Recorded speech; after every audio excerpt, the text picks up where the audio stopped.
Welcome back to Stuff Your Hole! Actually, Nick, What? we've already eaten. Yeah. Oh. Thank you very much. It was delicious. Oh. Stuff your ear holes! With punk! Yeah!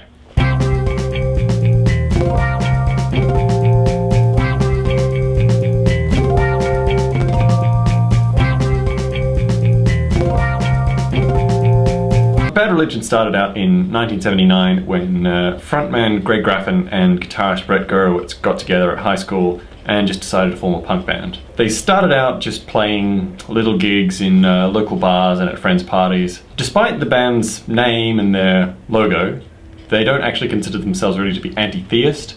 The singer Greg Graffin has basically gone on record as saying that they tend to use religion more as an allegory for authority figures, which is the main point of them, certainly, and a lot of punk bands, is really being kind of anti-authoritarian. Tonight I'm playing their 2004 album, The Empire Strikes First. It was pretty hard for me to choose an album to do at first, because I love this band, and like I said, they've got 16 albums to their name. There's some very, very good ones, with some very cool titles, and lots of cool songs. I definitely recommend that if you like this, people go and check out Sorrow from the album Process of Belief, and the titular track from New America. I settled on this album because it's really a great example of how they've stayed strong in terms of, you know, their punk roots and all of that, but also grown as a band and sort of come into their own sound. People should look out for their signature 3-part sort of soaring vocal harmonies and lots of strong vocal and guitar melodies in behind, well, on top of the really strong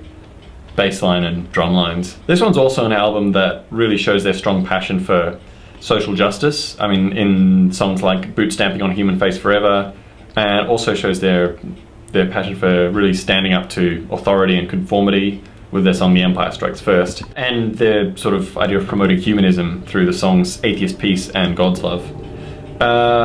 And it also has the song Los Angeles is Burning, which is definitely one of my all-time favorite Bad Religion songs. So, enjoy! Musically, I didn't like it so much, but you know, in terms of its messages, I did. Yeah, it was okay. I find punk rock in general to sort of be a bit samey sometimes, just in the sense that there's always that sort of same drum beat and, like, you know, sort of guitar riff going. That's basically the fundamental of the style, just like how, you know, the whole Cookie Monster voice and, you know, sort of thrashing guitar stuff is in metal, but it's sort of one of those things that it's very difficult for anyone to both use that and sort of go beyond it. And I sort of feel like, you know, Bad Religion sort of do that, but not sort of far enough. I found it a bit meh, really. Okay. So it was okay. Yes, but I feel like probably a lot of it was lost on me due to not like paying very close attention to the lyrics. And this is like the first album I listened to where like the lyrics were in English. So that's kind of a bummer. I feel like there was interesting stuff going on that I was missing part of. Yeah, it wasn't bad. Yes, of course I did.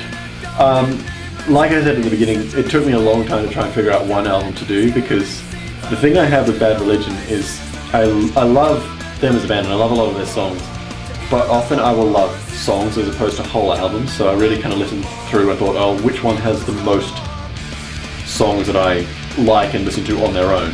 And I pretty much came down to this one. It could easily have been New America as well, which is also a good one that I'd recommend people check out. And Process of Belief actually has my favourite song on it, which is called Sorrow. Boot Stomping on a Human Face Forever was quite a good song, and, well, to be honest, in my opinion, I thought it would have been better as the last track. That just sort of plays on my sense of mathematics and all that. But it is a really good song. I also liked God's Love, and I also like The Quickening. And it's really hard to pick, you know, a good favourite out of those. Probably All There Is. The sort of lyrical theme they had going was sort of a lot, sort of, not because it was catchier, but just because it sort of stood out really strongly, and like I sort of felt that worked in sort of a lot more a much more sort of memorable way than a lot of the others. I really liked Sinister Rouge, one of the earlier songs on the playlist. Track 2. Track 2, yep. I noticed, that was the point where I noticed that they were using the double pick in the drums, and I really enjoy that sound in music, so I thought that the melody as well and the double kick really got my attention, and I really liked it. Like other people have been saying, I think that's a tough question, but I guess the first ones that kind of stood out for me were All There Is and Los Angeles Is Burning, as being like more memorable. And I mostly remember like cool parts like, hey, this is a sweet guitar riff or whatever, but kind of blurs together after a while. The Empire Strikes First or LA Is Burning. I also didn't mind Sinister Rouge much. Oh, and The Quickening. That was quite good. Towards the end, I reckon the album got stronger. The strongest song, for me, the strongest song on this album is Los Angeles Is Burning, but it's closely followed by Atheist Peace and God's Love. Because those three are kind of the ones that won this album for me, and the one to do for this, and they're all songs that I listen to on their own. I have them in my Best of Bad Religion playlist. I sort of identify myself as a very strong secular humanist, but for some reason I didn't enjoy Atheist Peace too much. It might have been the music. I doubt it would have been the lyrics or the sentiment or anything like that, but for some reason I didn't much like it. Also, I guess the Overture, but that's just my general distaste for overtures. Probably God's Love, if anything, just because I'm really not a fan of the main motif they had there was sort of based on the title God's Love, the dirt thing, and I sort of felt like they could have done sort of a lot more with the sort of simple sort of 2-beat motif, but it was just sort of a bit, they just sort of used that over and over a few times, and that was the catchy bit, and like that's all I remember of it. So that's I'm sure that sort of overall it's a lot more complex than what I've taken in, but just from memory alone, it's just not the most sort of musically brilliant move.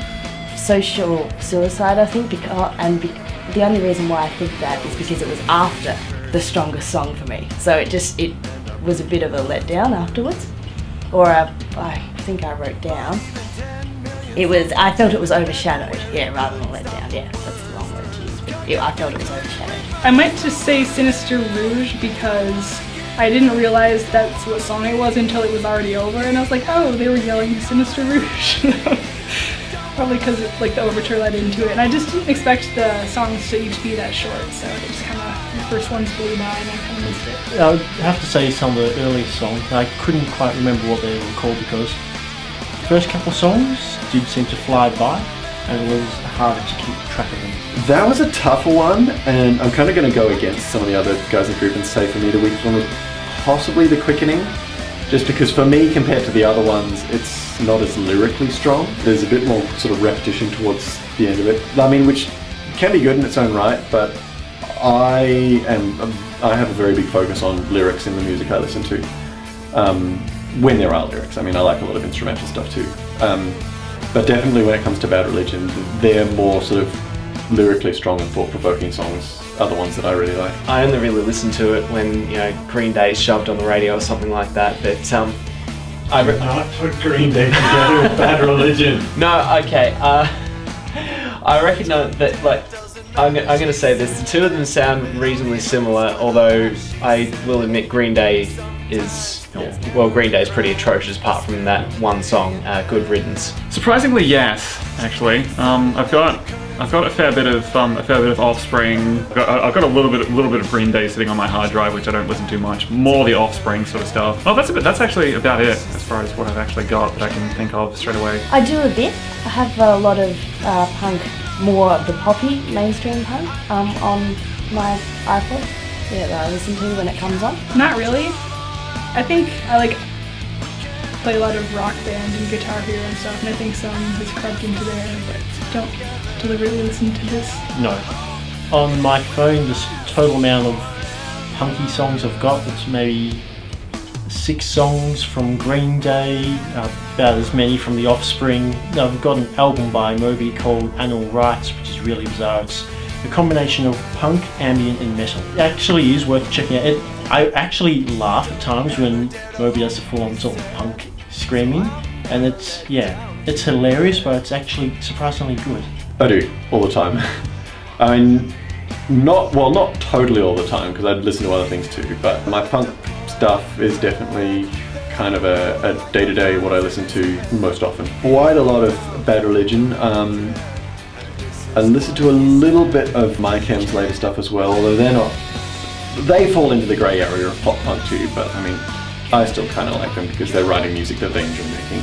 But that's going off on a tangent. After kind of getting into Bad Religion, which wasn't that long ago, I mean, I've been mainly a metaler up until relatively recently, but I got into Bad Religion, and since then I've been getting into a lot of the other punk bands from sort of the same era, the guys like The Offspring and NoFX. And there's a really cool band called Me First and the Gimme Gimmes who do that sort of early 90s pop punk style covers of other songs.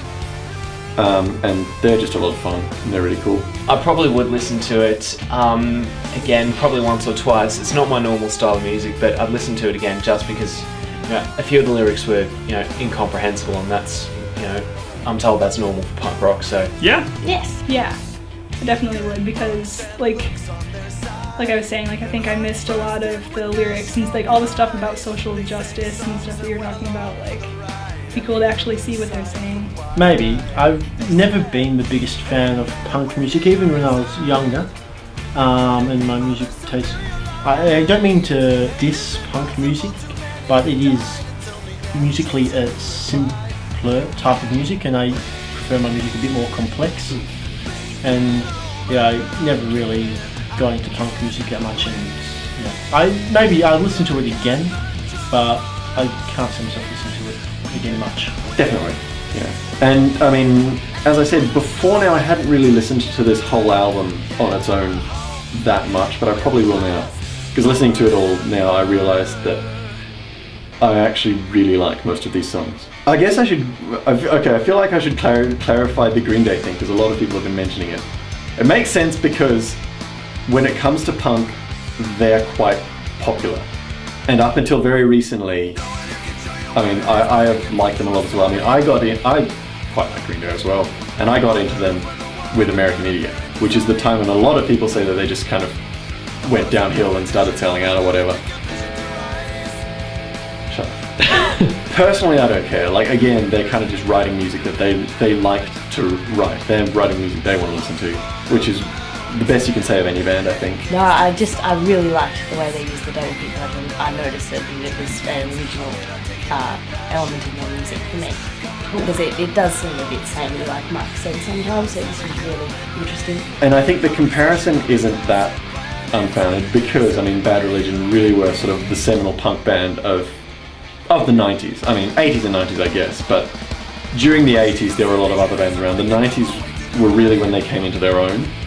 And that's when a lot of that sort of second generation, or perhaps some people would say third generation, of the more pop punk stuff came around. So of course a lot of it, Green Day included, would have been influenced by Bad Religion. Even if a lot of, really hardcore old school punk and Bad Religion fans would completely hate that sort of pop punk genre. Yeah, I know you don't like comparing them to Green Day, but what I was thinking is more towards Dookie, some of the earlier stuff. I could hear similar shared riffs, and some of the riffs I could hear had a very 90s punk sound to them. Greg Graffin, who's one of the singer of Bad Religion, one of the founding members, has said himself that a lot of his inspiration when they were first starting came from the more pop side of things at the time, kind of mid to late 70s. Which comes through, because a lot of the reason I really like them more than a lot of other punk bands is that they're more kind of melodic than a lot of the other guys. I mean, they have some very hard, almost thrashy songs, but then they also have the kind of the three-part vocal harmonies and the more sort of melody-centric guitar lines a lot of the time, which is stuff that I really like. It's just interesting that this band started up back in the original punk, and that they've still kept going throughout all the years of punk, and they haven't turned into emo, which is good. Yeah, right. Dr. Greg Graffin has a PhD in zoology and paleontology, and he teaches evolutionary biology at Cornell University and I think UCLA as well, but I know at Cornell University. And he's written a couple of books too, one of which I've read and it's very good. It's called Anarchy Evolution, and it's actually about the links between punk music and zoology and evolutionary theory. That's a really good read. As you can see, there are reasons they're my favourite band, and I get a bit fanboyish about them. And I was really pissed off at Soundwave the other year when they were here and the stage broke and they were only on for like 15 minutes.